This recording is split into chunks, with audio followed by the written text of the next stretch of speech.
बार पढ़े होंगे आज तक। कोई 50 साल से कबीरपंथी है, कोई 60 साल से कबीरपंथी है। अब रोज संध्या पाठ पढ़ते हैं तो पता नहीं कितना बार पढ़े होंगे। संध्या पाठ में एक लेख है, गुरुमुख बानी उचरे। साहब कहते हैं, गुरुमुख बानी उचरे शिष्य साँच कर मान, यही विधि फंदा छूटी है और युक्ति नहीं आन। मुक्ति का मार्ग क्या है, मुक्ति का साधन क्या है? गुरु से निकला हुआ वचन को पालन करना। गुरुमुख बानी उचरे शिष्य साँच कर मान, यही विधि फंदा छूटी है और युक्ति नहीं आन। इसलिए सदगुरु कबीर साहब का संदेश है, वर्तमान में गुरु को बनाइए। आज कबीर साहब बोल के चले गए, इसका मतलब कबीर साहब नहीं है, ऐसा नहीं है। उनका स्थान में आज भी कोई ना कोई है। तो वर्तमान में कौन है उनको जानना पड़ेगा, उनको पहचानना पड़ेगा। जिस समय जिसके लिए जो जरूरी रहता है उन्हीं को धारण करना होगा, उन्हीं को पालन करना होगा। साहब का एक लाइन है, साहब कहाँ है? दीन लीन अचीन हो के जगत में डोलत फिरम। कबीर साहब कहाँ है? दीन लीन हो के जो है इसी लोक में है वो, लेकिन छुपे हुए हैं। वो गुरु के माध्यम से उसको हम जान सकते हैं। दीन लीन अचीन हो के जगत में डोलत फिरम। कबीर साहब कहाँ है? दीन लीन अचीन हो के जगत में डोलत फिरम। तो ये सब जगह वो है। कबीर साहब कहाँ नहीं है? कहिए, कबीर साहब कहाँ नहीं है? बहुत लोगों को लगता है कि कबीर साहब चले गए, 6-7 साल पहले हुए थे, तो अभी भी हैं। तो दीन लीन अचीन हो के जगत में डोलत फिरम।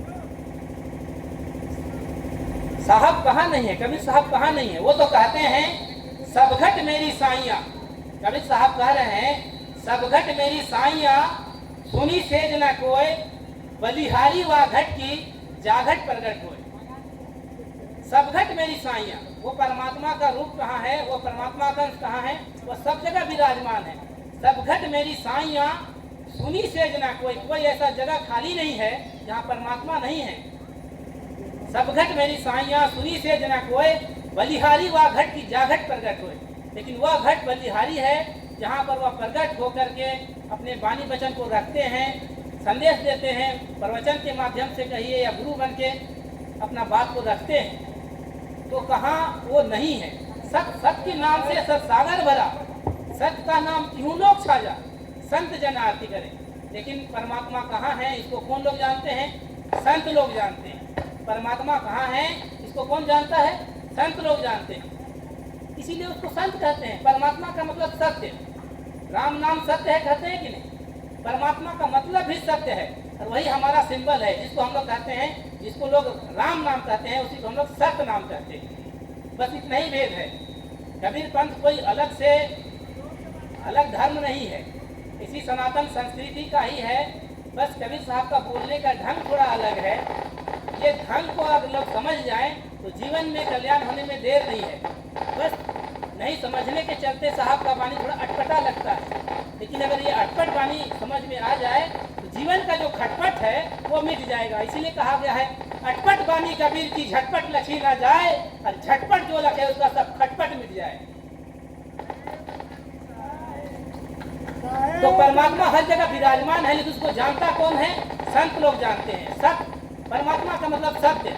सत्य जिसको हम लोग सत्य भी बोलते हैं, तो सत्य को जो जान जाता है, मतलब सत्य के ऊपर बिंदु बन के जो बैठ जाता है, उसी को संत कहते हैं।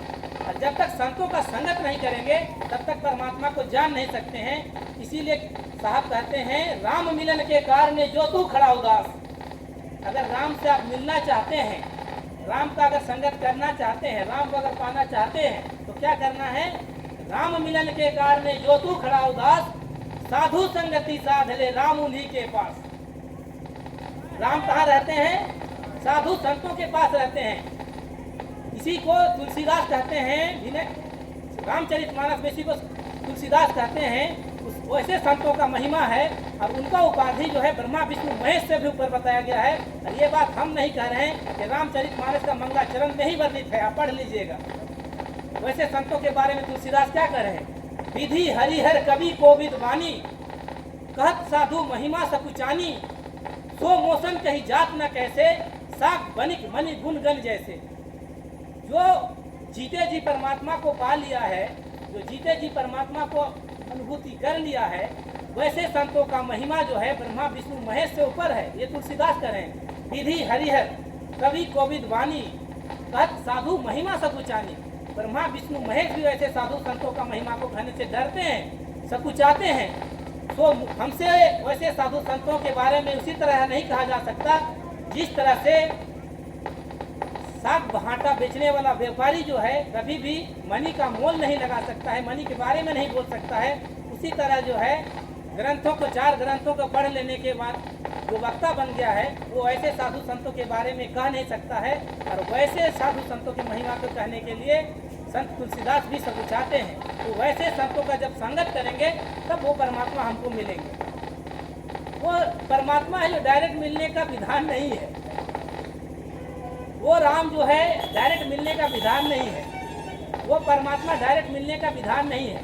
उनके तो वो जो जब भी मिलते हैं वो साधु संतों के माध्यम से मिलते हैं, गुरुजनों के माध्यम से मिलते हैं। ये बहुत सहज बात है, इसको समझिए, बहुत आसान तरीका से समझिए।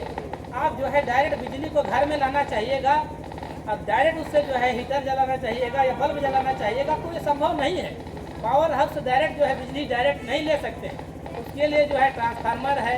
पहले तो पावर हाउस है, पावर हाउस से ट्रांसफार्मर है, उसके द्वारा जो बोर्ड है उसके द्वारा बिजली को लिया जा सकता है। तो उसी तरह से परमात्मा को समझने के लिए संतों के संगत में जाना होगा, गुरुजनों के संगत में जाना होगा। इसीलिए कहा गया है राम मिलन के कारण जो तू खड़ा उदास, साधु संगति साध ले राम उन्हीं के पास। आगे कह रहे हैं, परमात्मा कह रहे हैं साधु हमारी आत्मा। राम क्या कह रहे हैं, परमात्मा क्या रहे हैं, साधु हमारी आत्मा, हम साधुन के श्वास, साधु में हम यूं रमे जो फूलन में वास। राम, तो ये सब अनुभूति कब होता है, ये सब अनुभूति होता है सत्संग में जाने से। और सत्संग कौन कराते हैं, सत्संग कौन कराते हैं, साधु संत कराते हैं। कथा सुन लेना या टीवी में प्रवचन सुन लेना ये सत्संग नहीं है। बहुतों को लगता है कि जो टीवी में आते हैं वही बहुत बड़े संत हैं। लोगों को ये भ्रम हो गया है कि जो टीवी में आएगा वही संत है। कोई जरूरी है कि सब टीवी में ही आएंगे, ये कोई जरूरी नहीं है। क्या है जी, माइक में संभाल कर रहेगा मेरा बात।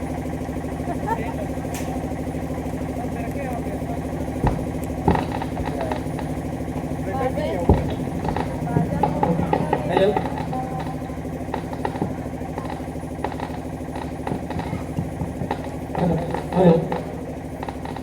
ये सब बात जो है सत्संग में जाने से, सत्संग में जाने से इस बात की अनुभूति होती है, जानकारी होती है। देखिए, जानकारी होना और ज्ञान का होना दो अलग अलग बात है। हम लोग को, बहुत लोगों को जानकारी है लेकिन ज्ञान नहीं है। जिस दिन आदमी को ज्ञान हो जाता है उस दिन गलती नहीं करता है। जानकारी होना और ज्ञान का होना अलग अलग बात है। सिगरेट का पैकेट में लिखा हुआ है लेकिन सब पीते हैं, और कौन लोग पीते हैं, सब पढ़े लिखे लोग पीते हैं। सिगरेट पीना स्वास्थ्य के लिए हानिकारक है, पढ़े हैं लेकिन पी रहे हैं, वैसे कहिएगा उसको ज्ञानी है। तो ज्ञान का होना और जानकारी का होना दोनों अलग अलग बात है। ये सब जानकारी कहाँ मिलता है, सत्संग में मिलता है। और सत्संग का महिमा के बारे में कहा गया है, कबीर साहब कहते हैं, एक घड़ी आधी घड़ी, एक घड़ी आधी घड़ी आधी में बुनियाद, कबीरा करे संगति साधु की कटे कोटि अपराध।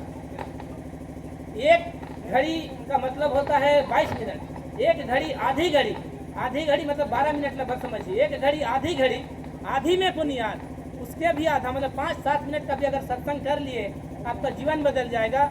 लेकिन जो है संतों का संगत होना चाहिए, वैसे संतों का सत्संग होना चाहिए, कथाकारों का में नहीं।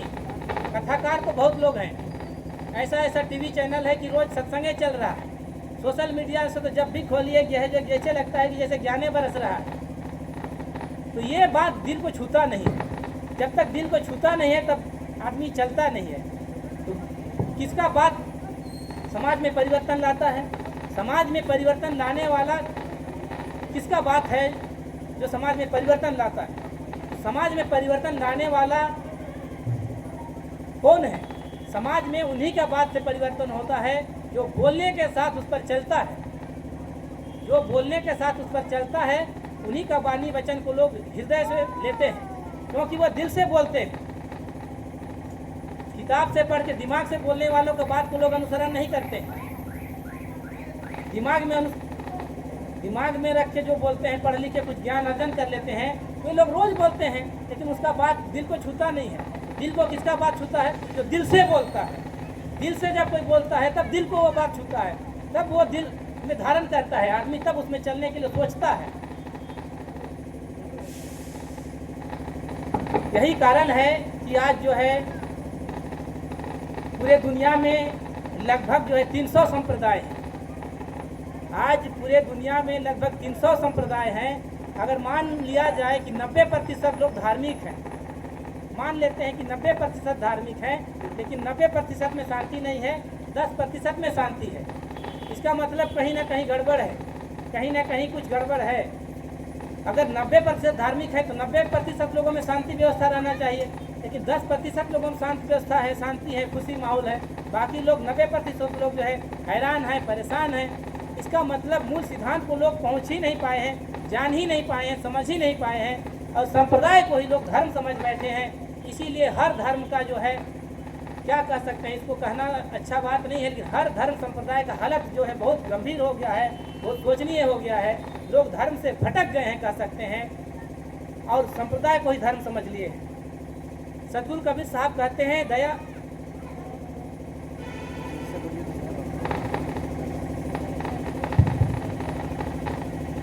तुलसीदास कहते हैं दया धर्म का मूल है, पाप मूल अभिमान, तुलसी दया ना छोड़िए जब लग घट में प्राण। संत तुलसीदास कह रहे हैं दया धर्म का मूल है, पाप मूल अभिमान, तुलसी दया ना छोड़िए जब लग घट में प्राण। तुलसीदास तो नहीं कह रहे हैं कि हिंदू धर्म महान कहते हैं, या हिंदू धर्म का मूल ये नहीं कह रहे हैं। तुलसीदास तो कह रहे हैं दया धर्म का मूल है। धर्म क्या है? धर्म का मूल क्या है? दया है। दया धर्म का मूल, पाप मूल अभिमान। इसलिए क्या करिए? दया धर्म का मूल, पाप मूल अभिमान। इसलिए तुलसी दया ना छोड़िए जब लग घट में प्राण। अगर आप अपने को धार्मिक कहते हैं तो दया को पालन करिए, दया को पालन करिए, दया को धारण करिए। और इसी को साहब कहते हैं दया करो धर्म को पालो। हमारे कबीर साहब क्या कहते हैं? दया करो धर्म को पालो, जग से रहो उदासी, और अपना साजीव सबको मानो तब मिले अविनाशी। जिस अविनाशी को हम लोग बात कर रहे हैं, जिस परमात्मा को पाने का बात कर रहे हैं, वो परमात्मा कैसे मिलेंगे? साहब कह रहे हैं दया करो धर्म को पालो, दया करो धर्म को पालो, और जग से रहो उदासी, और अपना साजीव सबको मानो तब मिले अविनाशी। वो परमात्मा कैसे मिलेंगे? हर जीव में समान भाव से दया रखिए और सबको अपना समझिए, तो वो परमात्मा मिलेंगे। तो ये सब संदेश जो है सतगुरु कबीर साहब चारों युग में देते आए, और कलयुग में लगभग जो है ना 14 बार प्रकट होके दिए। सतगुरु कबीर साहब कलयुग में 16 बार आए, 14 बार आके जो है बता के चले गए, लेकिन इस बात को कोई नहीं समझ पाया, नहीं जान पाया। कबीर साहब को ही नहीं जान पाए, लोग नहीं समझ पाए। तब धनी धर्मदास साहब का जब आगमन हुआ, तब धर्मदास साहब से कबीर साहब मिले। उसके बाद ये बात जो हम कह रहे हैं, समझ रहे हैं, ये सब बात जो हम लोग ग्रंथों से पढ़े हैं, साधु संतों से सीखे हैं, ये सब बात जो है लिपिबद्ध किए धर्मदास साहब। और धर्मदास साहब के द्वारा आज सतगुरु कबीर साहब को हम लोग जान रहे हैं। उससे पहले 14 बार आए, इसको कोई नहीं जान पाए। तो 1455 विक्रम संवत 1455 ईस्वी सन 1398 में बनारस, जिसको वाराणसी भी कहते हैं, वहाँ सतगुरु कबीर साहब जेठ पूर्णिमा सोमवार के दिन दोपहर के दिन प्रकट हुए, कमल के फूल पर प्रकट हुए। 5 तत्वों का उसका शरीर नहीं था, उनका जन्म नहीं हुआ, वो प्रकट हुए। देखिए, इस बात समझने का है, जिसका जन्म होता है उसकी मृत्यु होती है, जिसका जन्म होती है उसका मृत्यु होती है। जो प्रकट हुआ वो अंतर्ध्यान हुआ, जो आरंभ होगा वो खत्म होगा, जो शुरू भी नहीं होगा, आरंभ भी नहीं होगा, वो अंत भी नहीं होगा। जो आदि होगा वो अंत होगा, और जो अनादि होगा वो अनंत होगा। तो परमात्मा है जो आदि अनंत है, जो आदि अंत से परे है, वो अनंत है। तो वही परमात्मा को धनी धर्मदास साहब अपने आप में साक्षात्कार किए, अपने जीवन में धारण किए। इसीलिए कहा गया है, गुरु समाना शिष्य ने शिष्य कर लिया ने, बिलगाए बिलगे नहीं, दो एक प्राण दो ही दे। तो परमात्मा को धर्मदास साहब अपने जीवन में प्रकट किए। तो वह परमात्मा जो है उनके वंश में आने का वचन दिए, जागृत सार सबद प्रकाशु, सोई कबीर सोई धर्मदासु। तो वह परमात्मा का नाम जिसके हृदय में निवास करता है, जो उसको अपने जीवन में बसा लेता है, वो परमात्मा को दूसरा रूप हो जाता है।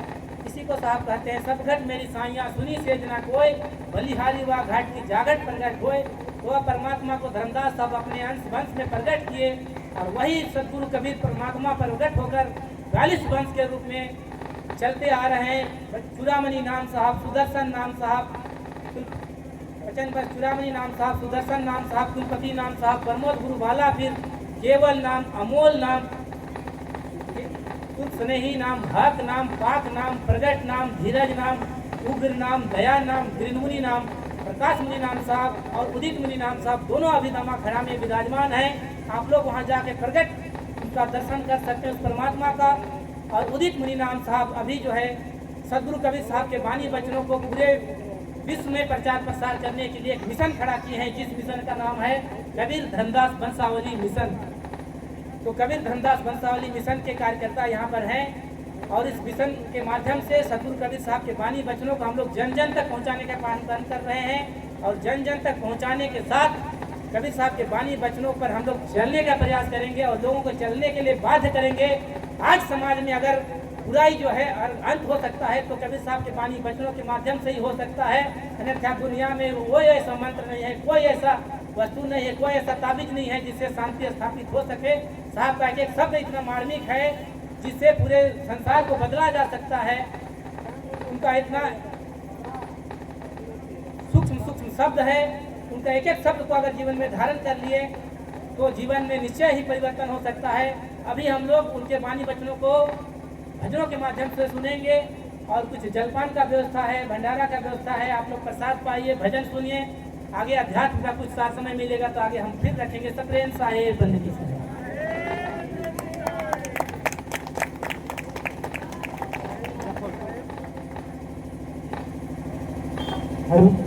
साहेब बंदगी साहेब बहुत ही सुंदर शब्दों में आप कबीर के वाणी वचन को हमारे पूरी से आए हुए मठ से आए हुए